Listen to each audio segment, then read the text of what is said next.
Bienvenidos todos a otro episodio de Easy English. Just kidding. Welcome back everyone to another episode of Eager English. And in today's episode we're gonna be studying a quite interesting verb, to take. So right off the bat, to take can have a very figurative or literal sense without any prepositions. So the meaning is to get into one's possession. As I said, that can be literal, such as I take this phone from you, or figurative, I took first place from you. So we're in for a treat with this one, but it's nothing you can't handle. So before we actually get into the verbs, I'd like to explain that in the very beginning of the video, I like to explain stricter verbs, such as ones that can be used in every single context that you want to use them. And throughout the video, I'll get into kind of harder verbs, as in verbs that cannot be used in every single context. They kind of are only used in very certain contexts. But you guys will see, with the examples, everything will be cleared up. Let's get to it. Alright, so the first phrasal verb with to take is to take apart. So, to take apart means to deconstruct. However, it's generally something that you deconstruct that's not huge. So, it's kind of like human size or smaller. For example, when I got home, I noticed that my sculpture had been completely taken apart. So, somebody had deconstructed it, someone took it apart, piece by piece by piece by piece. What I mean by not huge is that you can't take apart a building, for example. A building can be deconstructed, but it can't really be taken apart. So that's just kind of on the very technical sense, but no worries. Next preposition, to take after. So to take after is to do something similar as someone else, and this someone usually is a family member. For example, little Jimothy takes after his father in the sense that he wants to be a doctor too. So Jimothy does things like maybe take anatomy classes, he does really good in his biology class, and he maybe asks his dad about a lot of doctor-related things. So he takes after his father. He does the same thing. He does similar things as his father. He wants to be that when he grows up. And what I mean by usually as a family member is you don't take after your friend. I mean, you can, but it means that you've been around them for so long. So that's why taking after someone, you've been with them for so long, you start doing similar things. Next phrasal verb, to take off. So, very simple. It means to remove. It's the simplest to take off that you'll know. For example, who took my pen off my backpack? You could also say it with of in there, but either is fine. In modern English, it really doesn't matter. Who took my pen off of my backpack, or who took my pen off my backpack? Who removed my pen? Second example.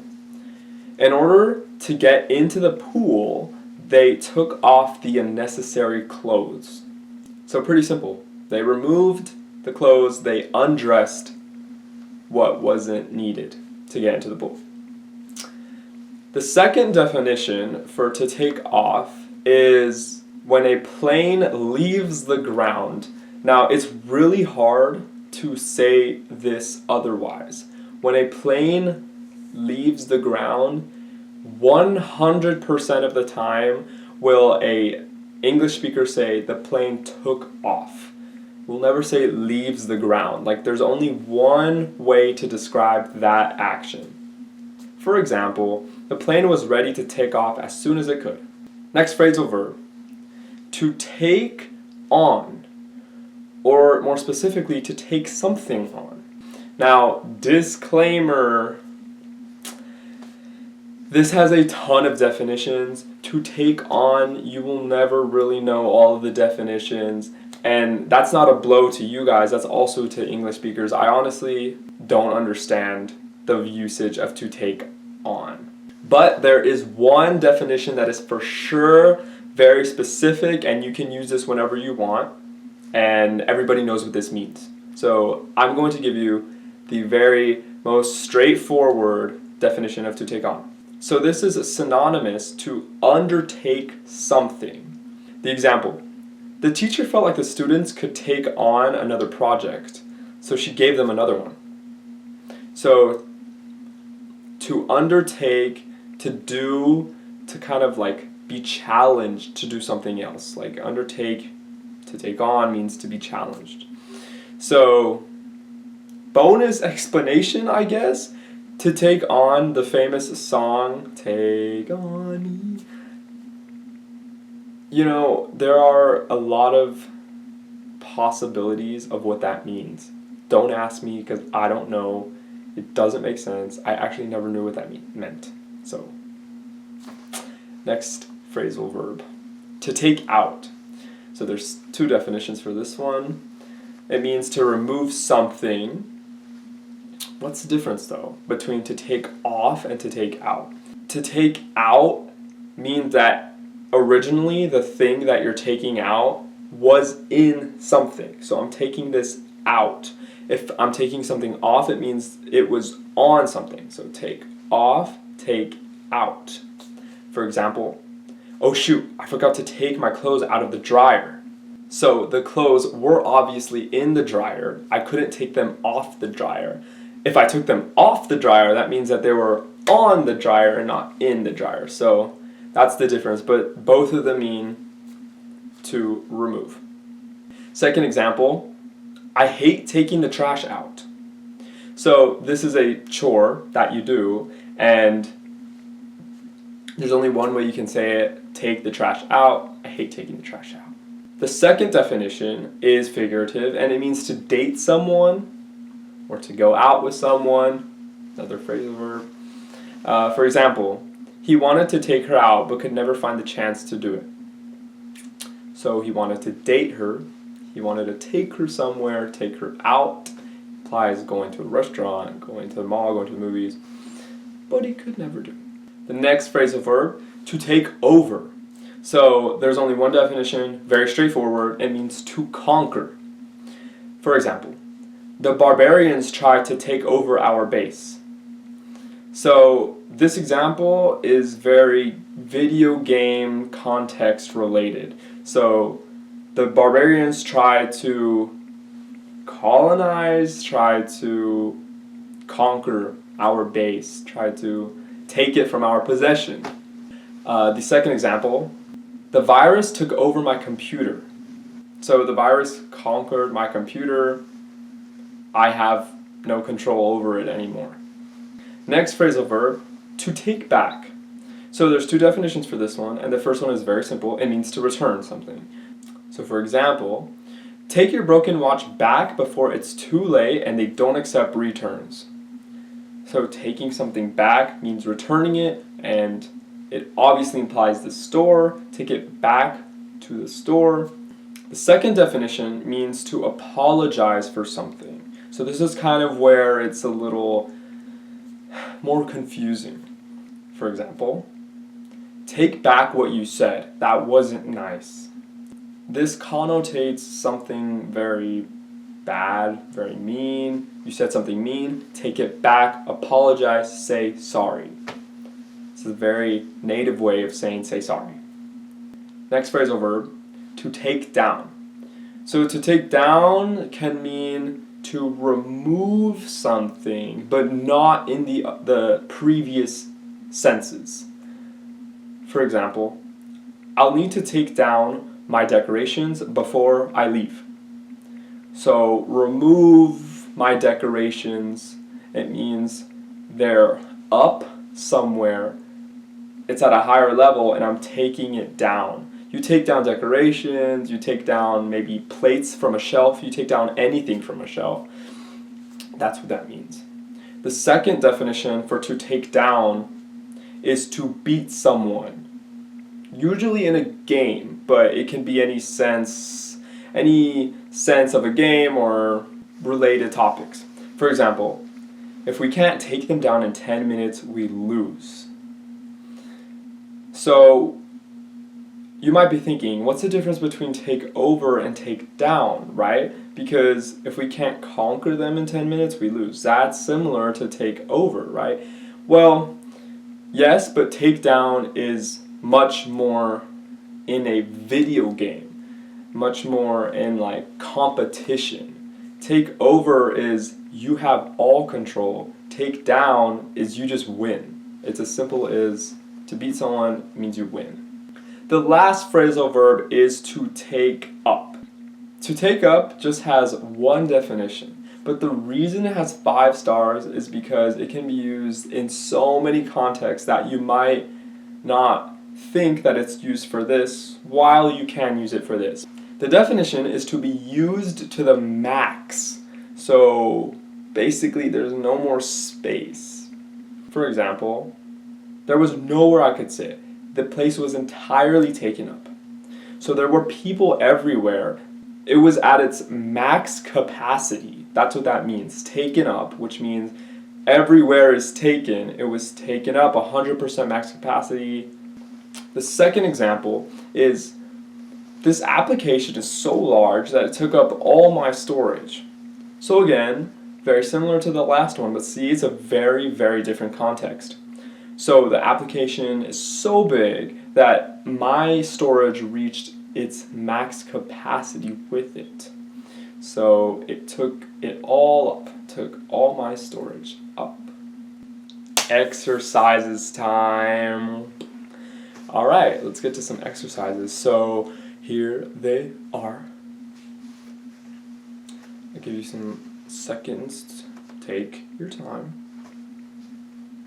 All right, let's go over them. So, you shouldn't let video games take your life. So, we're in the video game context. So what could we use here? Well, if we think back, we could use take down or take over.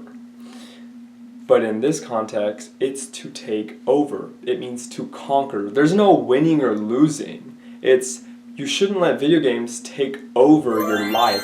They shouldn't control your life. You shouldn't lose control over your life because of some video games. Second example, I was bored over summer. I should have taken something crazy. This is pretty hard. But I was bored. It implies that I kind of need a challenge. So the only one that you really undertake a challenge is to take on. So I should have taken something crazy on. It sounds a little weird, doesn't it? At first you might not hear it, but if you change something with an actual project, it'll make more sense. Like, I should have taken a project on. But it also works like this, and the context should be kind of obvious. The third exercise. Who would you say I take, my mom or my dad? So there's some family members in there. Which one usually deals with family members? It's to take after. So, who would you say I take after? Who would you say I do similar things alike? My mom or my dad? The last exercise. You're strong enough. You can take them. So in this example, the correct answer is you can take them down. It means you can beat them. The strong implies your power, implies that you can beat them. They'll lose. But if you didn't get that sense, then you could do take on. Because take on, remember, is like a challenge. So you're strong enough, you can take them on, which means it might be a challenge, it will be a challenge, but you can take them on, you can undertake that. But remember, you can take them down. That was the sense that the exercise was going for. You can beat them, you're strong enough, but either work. Bonus expressions time. Perfect. Let's get to it. This is great. These are easy. These are actually much simpler than the previous prepositions. Sorry for putting you through that, but English is pretty ruthless when it comes to phrasal verbs. So the first one is to take place. So this simply means to happen. An event happens. For example, has the parade taken place yet? I really don't want to miss it. Has it happened yet? Next expression, to take part in something. This is pretty self-explanatory. It means to participate. It's just another way of saying to participate. For example, every spring I try to take part in the marathon that takes place. So I try to participate in the marathon that happens. The third expression, to take charge. It means to assume responsibility, which means to obtain, to take on responsibility. For example, we need someone here who's a good leader to take charge, not some lazy know-it-all. So we need someone here who's a good leader who will take on the responsibility, who is capable of taking this stuff on to take charge. Last one, to take advantage of something or someone. So actually, to take advantage of something means something different than to take advantage of someone. So there's two definitions for this expression, but they're used with either something or someone. The first definition for to take advantage of something is to seize an opportunity. So, for example, please take advantage of the leftovers. No one's going to eat them. Maybe not the opportunity that you were thinking. It could definitely be a much more challenging opportunity. But in this example, take advantage of the leftovers, which means there's your opportunity, go eat them. Take advantage that no one's going to eat them. Now, the second definition requires someone. The definition is to do bad things to someone. Honestly, it can mean a lot of different things, but in a general sense, it means to do bad things to someone. For example, it had to be brought to her attention that she was being taken advantage of. So, she had to know that bad things were being done to her. So, if someone is being taken advantage of, that means that somebody else is doing it. So, some bad person is taking advantage of someone else. They're doing bad things, they're cheating on them, they're using them, so on and so forth. Alright, that is the end of the video of to take. Pretty insane, but I believe you guys got it. I truly do. If you don't, no worries. Just put in the comments, put what you're confused about. I'll try to get back as soon as I can with explanations and anything that you need. And don't forget to hit that subscribe button and that like button for more content, because I don't know how else you would learn these crazy things in English without Eager English. So take advantage of my channel.